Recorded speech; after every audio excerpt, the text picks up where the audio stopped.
오늘은 이제 사무엘하 1장 17에서 27절까지인데요. 이것은 다윗이 만든 그 노래입니다. 슬픈 예가 또는 조가 이 노래예요. 그래서 이제 19절부터는 쭉 노래를 이제 만들었습니다. 노래를 만들었어요. 그러니까 이제 다윗이 이 슬픈 노래로 사울과 그 아들 요나단을 조상하고 그 조가죠. 예가를 만들었습니다. 명하여 그것을 유다 족속에 가르치라 하였으니 곧 활 노래라 야살의 책에 기록되었으되. 이것을 누구에게 가르치냐면 유다 족속에게 가르치라는 거죠. 왜냐하면은 사울과 요나단은 베냐민 지파 사람이니까. 유다 사람들은 또 뭐랄까요, 그렇게 크게 생각을 안 하는 거죠. 그렇게 생각을 안 합니다. 이게 지역색이라는 게 참 대단한 것 같아요. 지역색이라는 게 우리가 보통 우리나라 목사님들이 그 로이드 존스 목사님을 되게 존경하거든요. 우리나라 사람들은 대체적으로. 그러면 이제 영국에서 이제 그분 영국분이니까 영국에서 이제 목사님들이 갖고 오면 내가 로이드 존스 목사님을 좋아한다 이런 식으로 이야기하게 되면 뭐 반응이 시큰둥해요. 반응이 시큰둥합니다. 왜 그러냐 그러면 로이드 존스 목사님은 영국 사람이긴 하지만 자세히 보면 영국에서도 웨일즈 사람이거든요. 웨일즈. 영국에서 웨일즈는 주류 세력이 아니죠. 잉글랜드 다음에 스코틀랜드 다음에 이제 웨일즈 이런 식인데 웨일즈 사람이라서 이 웨일즈에 속해 있는 사람들은 로이드 존스 목사님 되게 존경한데 잉글랜드에 속해 있는 사람들은 설교 잘하시는 분 중에 한 분 이렇게 얘기를 해요. 그분은 설교 잘하시는 분 중에 한 분, 뭐 별거 아닌 것처럼 이렇게. 그래서 이제 나중에 이제 알아보니까 그런 그 지역색이 있다 그러더라고요. 거기도 지역색이 있다. 그래서 잉글랜드 계열 사람들은 자기 계열이 아니면 그렇게 크게 존중하지는 않는다라는 이야기가 있었어요. 그래서 거기도 이렇게 지역색이 있구나라고 생각하는데 사실 유대인들은 더 있어요. 유대인들은 각 지파별로 아주 지난번에 말씀드렸지만 한 나라라고 보기보다는 어때요? 여러 족속들이 모여서 한 나라를 이룬 연합체다라고 보는 게 이스라엘은 훨씬 더 맞죠. 지금까지 그래 왔어요. 그래 왔다가 다윗 때 비로소 전 국가가 하나의 이스라엘로 통일되게 다윗 때부터였고, 다윗 때도 전 국가가 하나의 국가가 됐어도 그 안에서 여전히 뭐가 있습니까? 그 지역별로 앙금이 다 있었어요. 그러니까 다윗이 끝나자마자 곧바로 유다 지파를 배반한 에브라임 지파가 나타나가지고 솔로몬이 죽은 이후에, 그러니까 다윗의 왕권이 솔로몬까지라고 보통 왕권은 계속 가지만 가장 강성한 나라가 다윗과 솔로몬 때였잖아요. 솔로몬이라는 다윗의 그 왕권이 힘이 딱 약해지자 북지파를 중심으로 한 에브라임 지파가 탁 뚫고 나가잖아요. 이게 그냥 우연히 그게 남과 북이 나누는 게 아니라 이미 다윗 때에 유다 지파가 워낙 강했고 다윗이 워낙 강했기 때문에 잠복해 있다가 이제 솔로몬 시대에 접어들면서는 조금씩 균열이 생기더니 솔로몬 마지막에는 많이 이스라엘이 이제 타락해 있었거든요. 그럴 때 이제 솔로몬이 죽자마자 이스라엘의 남과 북이 탁 쪼개지는 그러한 일들이 발생한 이유가 계속 그들은 한 나라지만 그 안에 각 지역색들이 대단히 컸거든요. 대단히 컸어요. 특별히 요셉의 후계자였던 경제적으로는 요셉 지파가 가장 큰 부자였잖아요. 경제적으로는. 그 다음에 정치적으로는 유다 지파가 가장 큰 지파였고 그렇잖아요. 그러니까 이 두 개가 사실은 이스라엘의 헤게모니를 장악한 라이벌들이었단 말이죠. 그런데 워낙에 유다 지파가 강했을 때는 다 조용히 하고 있다가 약해지니까 곧바로 에브라임 지파가 딱 들고 나오면서 상당히 많은 10지파 이상을 딱 가져가게 되므로 북이스라엘을 만들어냈잖아요. 그렇기 때문에 다윗이 유독 유다 지파에게, 유다 족속에게 이 노래를 배워라 이러면서 베냐민 지파 사람이지만 그 사람을 막 찬양을 했단 말이죠. 그런데 18절 말씀에 명하여 그것을 유다 족속에게 가르치라 하였으니 곧 활노래라. 활노래라는 뜻은 뭐냐 그러면 요나단과 요나단과 사울이 활의 명수예요. 명수. 그리고 뭡니까? 사울이 너를 죽일 것인지 죽이지 않을 것인지 요나단이 다윗에게 사인을 해준 것도 활이었어요. 그렇죠? 그러니까 요나단과 사울은 활의 명수였고 좀 더 확장되어 본다 그러면 베냐민 지파 자체가 활을 잘 쏘는 그런 지파였습니다. 그래서 활의 노래라 이런 말은 다른 말로 베냐민 지파의 노래라 또는 다른 말로 사울의 노래다라고 이렇게 바꿔 부를 수가 있습니다. 야살의 책에 기록됐습니다. 이 노래가 이제 야살의 책에 전체 다 기록되어 있었다 이 말이죠. 기록되었다. 자, 19절에 이스라엘아 너의 영광이 산 위에서 죽임을 당하였도다. 오라 두 용사가 엎드려졌도다. 이제 여기서 보니까 너의 영광이 여기서부터 노래예요. 노래인데 너의 영광이 뭡니까? 이게 바로 이스라엘 전체의 영광이다. 이건 아니에요. 왜냐 그러면은 지금 이건 베냐민 지파에 대한 노래니까. 그러니까 이스라엘 전체의 영광이 이 말이 아니라 이스라엘아 잘 들어라. 그 다음에 누구냐면 베냐민 지파 영광이라기보다는 사울과 요나단의 영광이라고 말할 수 있어요. 사울과 요나단의 영광이 이렇게 말할 수 있습니다. 왜냐하면 그 밑에 봐볼게요. 오호라 두 용사가 엎드려졌도다. 바로 밑에 보면 두 용사가 엎드려졌도다 그러잖아요. 그러니까 이것은 이스라엘 전체도 아니고 심지어 베냐민 지파를 이야기하는 것도 아니고 사울과 요나단의 영광을 이야기합니다. 이걸 보면은 뭡니까? 사울과 요나단이 엄청나게 이스라엘 사람들에게는 영웅 대접을 받고 있었다라는 거죠. 영웅 대접을 받고 있었다. 여기서 이제 영광이라는 단어가 히브리 말로 체비인데 체비.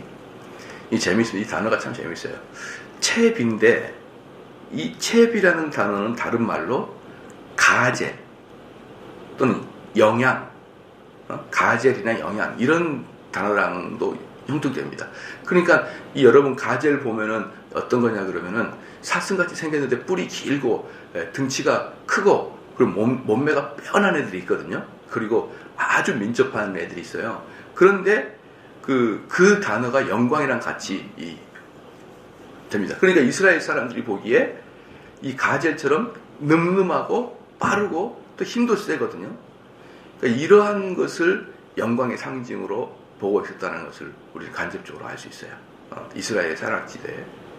그 산악지대에 보면은 양과 염소들이 그 지역을 주로 다니는데 그 비슷한 종이잖아요, 가젤은. 근데 양과 염소에 비해서는 월등히 민첩하고 날렵하고 빼어나잖아요, 얘네들이.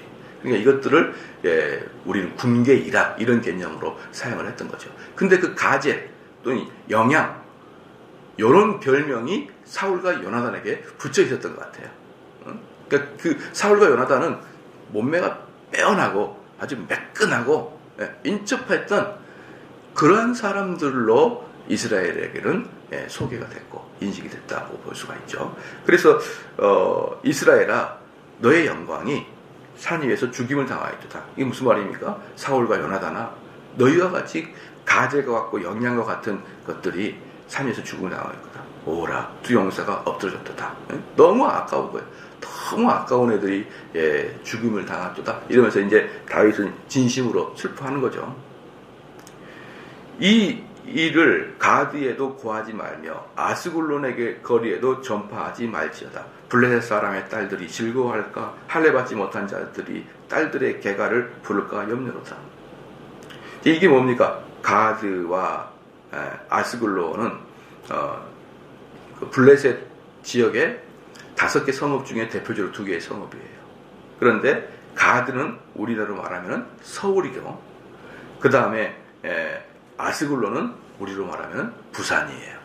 그러니까 서울과 부산, 블레셋 땅의 서울과 부산, 이게 뭐냐면 가장 큰 2개의 도시가 될 수도 있고 또 맨 위와 맨 아래의 도시일 수도 있어. 그래서 이것을 갖다가 블레셋 전체를 말할 때 주로 뭐라고 합니까? 가드와 아스글론 이렇게 얘기하죠. 서울과 부산 이렇게 얘기하듯이 이 일을 가드에도 거하지 말며 아스글론 거리도 전파하자. 이거 뭡니까? 블레셋이 알지 못하게 하라. 블레셋이 알지 못하게 하라. 왜 블레셋이 알지 못하게 하냐면 이것을 알면 저 사람들의 딸들이 즐거워할 거고 저 딸들이 즐거워할 거고 할례받지 못한 자들의 딸들이 개가를 부를까 염려하다. 그러니까 우리의 슬픔이 저들의 기쁨이 될까 도저히 참을 수 없다 이거예요. 이게 여러분 쉽게 말하면 이건 너무 자연스러운 거거든요. 만약에 아이들도 눈치들이 있어가지고요. 부부싸움을 하는 집안에서 자라는 아이들도요. 밖에 나가면 엄마 아빠가 싸운단 말 잘 안 해요. 엄마 아빠가 싸우신다 이런 말 잘 안 해요. 부끄러우니까. 또 부끄럽다기보다도 엄마 아빠의 인격을 보호해 주려고 싸운단 말을 잘 안 하죠. 싸운단 말을 잘 안 합니다. 근데 만약에 그 집에 하숙집을 쳤던 애였다 그러면 아이고 우리 주인은 매번 싸운다 그럴 거예요. 맨날 술 먹고 와가지고 밥상 던져버려 싸운다. 그런데 자녀들은 조금 철이 들면 그때부터는 싸운다 말 안 하면 그 철도 상당히 빨리 들어요. 초등학교 저학년 때부터 이미 아빠 엄마가 싸우는데도 뭡니까 이게 친척들 모일 때 분명히 싸운 걸 분명히 알아도 야 아빠 엄마 안 좋냐? 아니요 지금 바쁜 일이 있어가지고 어디 가셨어요. 이런 식으로 얘기를 해요. 애들이 어릴 때도 보면 다 아는데도. 그러니까 이게 자녀들은 어릴 때부터 부모의 인격을 보호하려고 하는 마음이 있단 말이에요. 그래서 아니다 막 이렇게 얘기하는데 그게 인지상정 아닙니까? 이스라엘의 슬픔을 블레셋에 알리고 이런 것은 안 되죠. 그런데 이제 요즘 교회를 보면요 재밌는 게 뭐냐면 교회 안에 불화를 매스컴으로 때려버려요. 빵빵 검찰이 빵빵 고발해버려요. 온 동네야 우리 교회 봐라. 우리 교회 담임 목사가 요 모양 요 꼴이다. 빵빵빵 터뜨려버려요. 참 나는 이 인간들이 교인인가 싶어요. 우리 교회에서 아무리 추한 일이 있어도 세상 사람 들면 얼마나 부끄럽습니까? 감추고 숨겨야지. 세상 사람들아 깽가리 땡땅땅땅 여기 봐라 주먹주먹 우리 목사 이렇다. 아이고 그냥 참 그 사람들도 참 콧구멍이 달렸으니까 숨을 쉬고 살죠. 그죠? 뭐하러 사냐 싶어요. 뭐하러 사냐. 아니 교회를 떠나면 될 거 아니에요. 자기가 무슨 투사요 용사입니까? 뭘 그런 교회에다가 적을 두고 살아요. 그런 교회는 이미 희망이 없고 값어치가 없는 교회인데 그리고 그런 교회를 갖다가 개혁한다고 한들 그 교회가 좋아지겠습니까? 여러분 교회는요 한번 싸움구덕이 되게 되면요 그거 회복 안 됩니다. 이미 젊은이가 어르신한테 멱살 한번 잡아버려 그럼 끝나는 거예요. 그럼 뭘 다시 회복이 됩니까?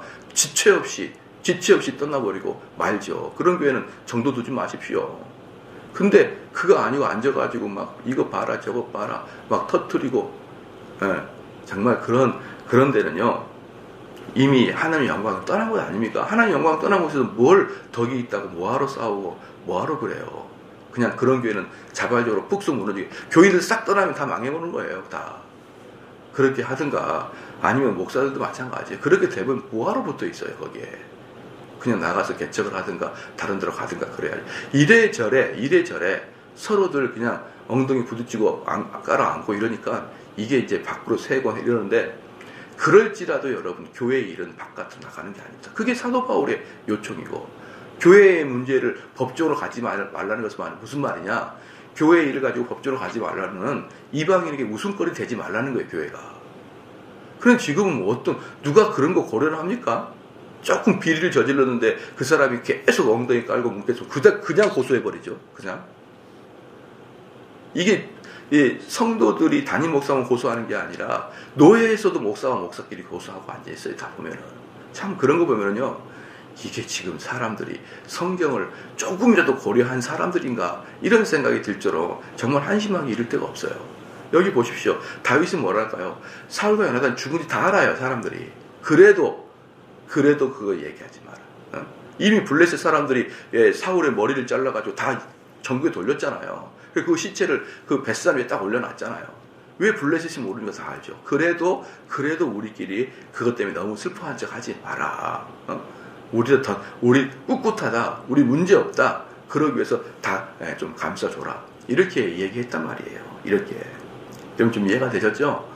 이 전체 교회를 사랑한다면, 대한민국 전체 교회를 사랑한다면 정말 내가 피해버려야 돼요. 내가 피해야 되지. 이걸 요즘에는 유튜브가 있고 인터넷, SNS에 보면 그냥 올리면은 전국에. 그래서 제가 보면은 옛날에 저희가 어릴 때도 보면은 어릴 때도 교회가 싸움 많아요. 저희 교회가 어릴 때도 싸움 많은데 그때는 야 저기 무슨 교회 저기 무슨 읍교회 싸움이 났단다. 동네 사람은 알지. 아니면 그 싸움이 본격적으로 나기 전에는 목사님들만 알지. 목사님들끼리의 논쟁을 목사님만 알지. 평신도들은 몰랐어요. 평신도들은. 이해하시죠? 우리 노예 목사들의 싸움은 노예 원무들만 알아요. 근데 평소에 몰라요. 근데 지금 어때요? SNS에 딱 올려버려요, 그냥. 노회장이랬다 딱 올려버려요. 노예 그 목사님들의 서로 논쟁하고 서로 비난하고 이런 이야기들이 그대로 여과 없이 그 목사님들의 글에서 여과 없이 거칠게 일반 시민들이 쓰는 식으로 빈정거리면서 딱 글을 올려요. 정말 보면은 정말 치욕스러워서 제가 인터넷을 나와버렸어요. 너무 부끄러워가지고.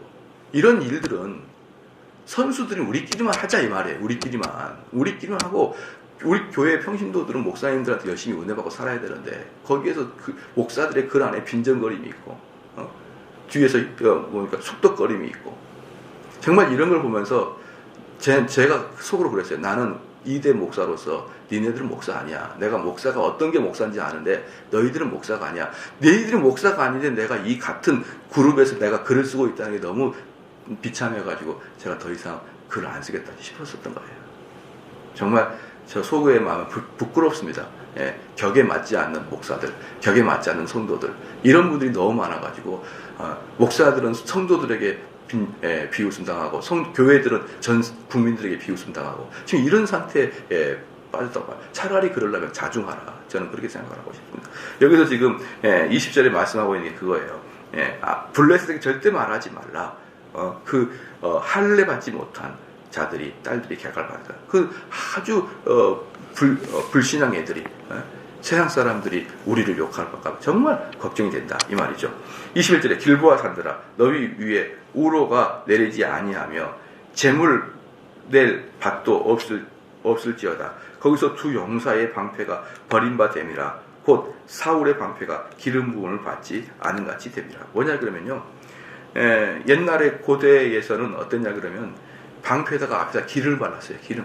왜 기름을 발랐냐 그러면 방패에다가 도끼를 치고 칼을 치면은 미끄러져 내려가도록 미끄러져 앞에다 방패에다 다 기름을 발랐단 말이에요. 또는 사람들이 방패를 들고서 방패를 뒤집어 쓰고 칼로 치니까 못 잡게 방패에다가 기름을 발랐는데 여기 뭐냐면은 이제 21절 후반부에 사울의 방패가 기름 부음을 받지 않고 아는 것 같아요. 이게 뭐냐면 내동등이 쳐가지고 다시는 그 방패를 누가 사용하지 않았다는 말이에요. 내동등이 치면서 말끔하게 기름칠해가지고 이렇게 관리되는 게 아니라 아무렇게나 내팽개쳐지는 그런 상태를 말하고 있는 것이죠. 20절에 죽은 자의 피에서 용사의 기름에서 요나단의 활이 물러가지 아니하였으며 사울의 칼이 헛되이 돌아오지 아니하였도다. 자, 이 말은 이제 조금 정확하게 나오지 않아서 다른 성경 번역, 공동 번역이라는 곳에서 이걸 어떻게 이야기했냐면요, 요나단이 한 번 활을 쏘면 사람들은 피를 쏟으며 쓰러졌고 그 살에는 적군 용사들의 기름기가 묻고야 말았는데 사울이 한 번 칼을 휘두르면 사람들 피를 쏟으며 쓰러졌고 그 칼에는 적군 용사들이 기름이 묻고야 말았다라고 기록해요. 무슨 말인지 알겠죠? 일단 이 22절의 한글 성경은 좀 헷갈리지만 공동 번역 보니까 분명히 뭐냐면 요나단은 활을 쏘면 활이 그냥 땅에 떨어진 적이 없다는 거예요. 분명히 활을 쏘면 한 명을, 두 명이건 한 명이건 꼬라뜨리고 그 화살 촉에 인간의 기름기가 묻어가지고 나오고, 사울이 한번 칼을 휘두르면 그 칼이 그냥 다시 칼집으로 돌아온 적이 없고 항상 사람들이 잘려가지고 사람이 자르면 어때요? 그 기름기가 그 칼에 묻어가지고 나가 떨어지더라 이 말이에요. 그러니까 뭡니까? 이들은 이스라엘이 봤을 때 너무 큰 용사들이죠. 그러니까 이분들을 보면 뭐랑 똑같냐면요, 우리나라 그 에이스 축구 선수랑 같아요. 이들이 한번 나가면은 골을 넣지 않을 데가 없어요. 이들이 한번 나가면 적들의 수비들이 얼쩔 줄을 몰라요. 그런데 한 나라의 국가대표의 축구 선수도 온 국민의 영웅이 되잖아요. 온 국민의 영웅인데 자기들의 생사화복을 주관하는 왕과 장군들의 그 유능함은 온 국민의 영웅이 되죠. 그러니까 이스라엘에서는요, 사울과 요나단이 엄청나게 인기를 얻었었어요. 엄청나게 인기를 얻었습니다. 왜? 이따가 뒤에 보게 되지만 모든 이스라엘 사람들의 부유함을 바로 사울과 요나단의 어깨에 있었거든요. 다른 데 가서 전쟁을 해서 이긴 다음에 절품을 이렇게 가져오잖아요. 그거 싹 국민에 나눠주는 거예요. 다 나눠주면 국민들은 그걸 가지고 기뻐하는 거죠. 그러니까 이스라엘이 부강해지고 부유해진 것은 뭐냐면 왕과 궁궐 왕족들만 부유해진 게 아니라 그들은 다 전리품들을 취해가지고 전리품들을 다 국민에게 나눴단 말이에요.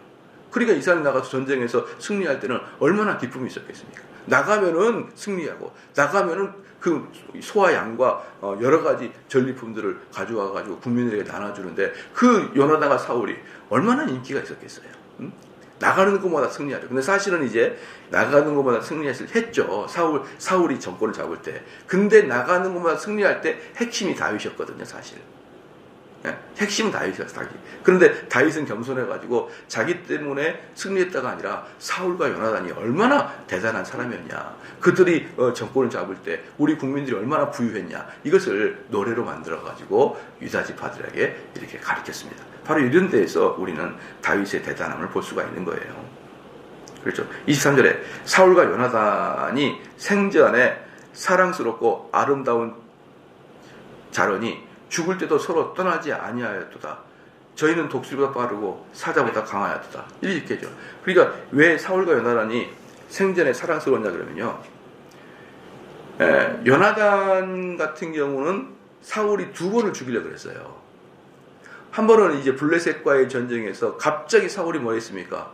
금식하라고 온 군인에게 선포했어요. 그때 요나단은 그 선포가 있기 전에 이미 블레셋의 진영이 깊숙하게 있었기 때문에 사울의 공포를 알지 못했단 말입니다. 사울의 공포함을 알지 못했어요. 근데 후방에 있을 때 이제 블레셋을 거의 이겨 나갈 것 같으니까 이 사울이 이미 이루어진 거 끝장내자라는 마음으로 금식 선포해버렸단 말이에요. 이미 그때는 블레셋 안에 깊숙하게 요나단이 있는데 그러니까 요나단은 그걸 못 들었죠. 그러면서 요나단이 가다가 창끝으로 딱 기름 발라가지고 먹었잖아요. 아니 기름이 아니라 꿀을 발라가지고 먹었잖아요. 땅에. 그러니까 그것 때문에 왕의 공포를 거역했다고 한번 죽을 뻔했고 그때 사울이 어리석어가지고 꼴에 자기의 이야기에 위험성을 주기 위해서 그래도 요나단을 죽여라 이렇게 얘기했었어요. 요나단 죽여라. 그때 많은 신하들이 아니 2차조차 왜 요나단이 죄가 있습니까? 그래서 신하들 때문에 요나단이 살았어요. 신하들 때문에. 그러니까 그때도 한번 죽을 뻔했는데 요나단은 자기 아버지가 죽인다니까 아버지 죽이십시오 이렇게 했단 말이에요. 그 다음에 또 한 번 언제입니까? 사울이 다윗을 죽이려고 그러는데 요나단이 자꾸 다윗을 살려주니까 이 사울이 화가 나가지고 요나단을 죽일 뻔했어요. 그러니까 이렇게 크게 2번이나 사울은 요나단을 죽일 뻔했어도 요나단이 오히려 아들이지만 더 큰 인물이에요. 요나단이. 그러니까 사울이 죽이려고 해도 죽이십시오 그러고 끝까지 아버지를 보호했던 게 요나단입니다. 저는 이런 모습이 대단히 중요하다고 생각해요. 때로는 아들이 아버지보다 훨씬 나을 때도 있죠. 얼마나 그게 더 좋은 거잖아요. 그래도 아버지를 끝까지 존중하고 존경하고 효도하는 이 요나단의 효심이 대단한 거 아니에요? 맞잖아요. 그러니까 사람들이 그 둘의 관계를 사랑스러운 관계다 이렇게 표현한 거예요. 그랬더니 마지막에 죽을 때도 같은 자리에서 돌아가셨다 이렇게 이제 이야기하면서 이 슬픔의 노래 그리고 그들이 얼마나 아까운 존재냐 독수리처럼 빠르고 사자처럼 강하고 이런 사람이죠. 그렇게 이야기하죠. 24절에 이스라엘 딸들아 사울을 슬퍼하여 울지어다. 저희가 붉은 옷으로 너희에게 화려하게 입혔고 금 놀이개를 너에게 옷에 채웠다. 이게 아까 제가 말했던 전리품들이에요. 붉은 옷과 그 다음에 그 금 놀이개, 금고리, 팔찌, 귀고리 다 끌고 온 거예요. 그럼 그걸 누구한테? 이스라엘 딸들한테 다 나눠줬습니다. 그러니까 너희들이 팔에 끼고 있는 그 팔찌, 너희들이 입고 있는 그 붉은 옷, 그거 누가 준 거냐 이 말이에요. 그 다 사울이 전리품을 취해가지고 너에게 줬지 않냐. 너희들이 그렇게 사울의 덕을 보고 있었다라는 것이죠. 여러분 이게 여러 가지로 뭐라고 할까요? 이렇게 얘기할걸요? 야, 그 사울이 붉은 옷과 화려한 금 놀이개를 너에게 줬지만 실질적 업무는 내가 했다. 이렇게 하지 않겠어요? 나 같으면? 그럴 것 같은데? 아무도 다윗 나에 대한 공적을 알아주지 않아요. 사실 내가 다 했는데 사실은 걔네들은 일만 있는 것인데. 그러니까 뭐라고 하냐면 사실은 그 뒤에서 실제적인 일은 다 내가 했다. 이렇게 이야기할 겁니다. 허경영이가 뭐라고 합니까? 사실은 새벽종이 울렸네. 그거 다 내가 했다. 박정희 대통령이 다 어드바이스하고 다 허경영이가 막 그러고 다녔잖아요. 옛날에. 그것처럼 누가 알아주지 않으니까 막 다윗은 자기가 막 했다 이렇게 이야기해도 되는데 노래 자체에 자기는 다 빼버립니다. 그리고 요나단과 사울만을 대단히 높여버리는 거예요. 대단히. 그리고 이제 이게 좀 볼게요. 25절에 오호라 두 용사가 전전 중에 엎드려졌도다. 요나단이 너의 산 위에서 죽임을 당하였다. 그런데 그렇게 엄청난 두 용사가 가젤과 같고 독수리와 같고 사자와 같은 그 두 용사가 전쟁 중에서 돌아가셨다 이 말이에요. 그러니까 26절에 내 형 요나단이여, 내 형 요나단이여. 이게 얼마나 요나단에 대한 그 다윗이 아주 친근한 감정. 내 형이요, 내 형. 여기서 이제 나보다 나이가 많고 적고 이런 개념이 아니고 내 형제여라는 개념이거든요. 내 형제여. 그러니까 다윗은 사실은 요나단을 자기의 친형제와 같이 생각했어요. 그러면 이 모든 이야기가 다 이해가 되죠. 그들이 죽은 것은 내 형제가 죽은 거란 말이에요. 내 형제가.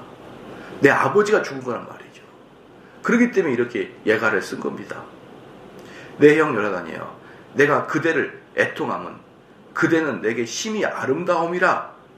그대가 나를 사랑함이 기이하여 여인의 사랑보다 승하도다. 이 26절을 가지고 요나단과 다윗의 동성애를 주장하는 사람들이 있어요. 동성애를 주장하는 애들이 항상 26절을 보면서 뭐라고 합니까? 다윗과 요나단도 사실은 동성애라고 생각할 수 있는 여지가 있다라고 생각하면서 말하는 게 26절이에요. 그러니까 참으로 어리석은 말이죠. 이것은 뭡니까? 너무나 형제처럼 사랑하는 사람들한테는 당연히 이 말을 쓰는 게 아니에요. 이게 뭐냐면 내 형 요나단이여, 내가 그대를 애통함은 그대는 내게 심히 아름다움이라. 그 아름다움이 꼭 무슨 이성적 아름다움이야 이 말이에요. 성적 아름다움이 아니잖아요. 그대가 나를 사랑하면 기이하여 여인의 사랑보다 승하다. 뭡니까? 우리들의 우정은 남녀간의 사랑보다 더 승하다는 거예요. 우리들의 우정은 목숨을 서로 주고받을 만큼한 우정이기 때문에 남녀의 사랑보다 더 위에 있는 그런 아주 우정이 깊다라는 뜻인데, 이 구절로 동성애 옹호의 이야기를 딱 합니다. 사람들이 성경은 또 잘 찾아요. 그죠? 아주 깊숙한 곳에서 찾아내가지고 찾는데 아주 엉뚱한 것이죠. 27절에 오라 두 용사가 엎드려졌으며 싸우는 병기가 망하였도다 하였더라. 이렇게 이제 딱 합니다. 사람들이 이제 가끔 이렇게 이제 얘기해요. 목사님 이게 약간 정치적이지 않을까요? 사실 다윗은 이런 마음은 없었는데 전 이스라엘을 통일시키기 위해서 또 자기를 또 겸손함을 가장하고 전 이스라엘을 통일시키기 위해서 다윗은 사실은 이런 마음은 없지만 이런 마음을 가장한 게 아닐까요? 이렇게 말할 수 있는데요. 얼마든지 그렇게 생각할 수 있습니다. 근데 성경이 어떤 거예요? 성경은 사람의 마음을 파악해서 쓰는 게 성경이에요. 사람을 마음을 파악해서 쓰기 때문에 그들의 외모가 어쨌더라도 그들의 속은 회칠한 무덤일 수가 있어요. 그건 성경은 그대로 발견합니다. 이것은 다윗의 심정이에요, 심정. 성경은 일반 책하고 달라요. 성경은 우리들의 외모를 다루는 게 아니라 우리의 마음을 다루기 때문에 이 이야기는 다윗의 본심이지 다윗이 정치적 의도로 이렇게 하지 않았다는 것을 여러분 알아야 돼요. 성경을 그렇게 만만히 보면 안 되는 거예요. 성경은 명백하게 그들의 마음을 뚫고 보는 것입니다. 그래서 결과는 뭡니까? 다윗은 진짜로 요나단을 자기 형처럼 사랑했고 사울을 자기 아버지처럼 존경했기 때문에 이 사울을 죽였던 그 사람을 다윗이 목을 쳤던 이유도, 사울과 요나단이 죽었을 때 계속 울었던 이유도, 계속 이렇게 노래를 만들었던 이유도 진심이었다. 그 진심이었다는 것을 가정할 때는 다윗이 얼마나 큰 그릇이냐 이 말이에요. 얼마나 큰 그릇이냐. 그러니까 하나님이 다윗을 썼다고 하지만 다윗은 자기 사랑하는 요나단과 자기를 죽이려고 쫓아다니는 사울을 다 품어낼 수 있는 그런 사람이었어요. 그런 사람. 이 정도 되니까 예, 이스라엘의 최고의 왕이 된 것입니다. 기도하시겠습니다.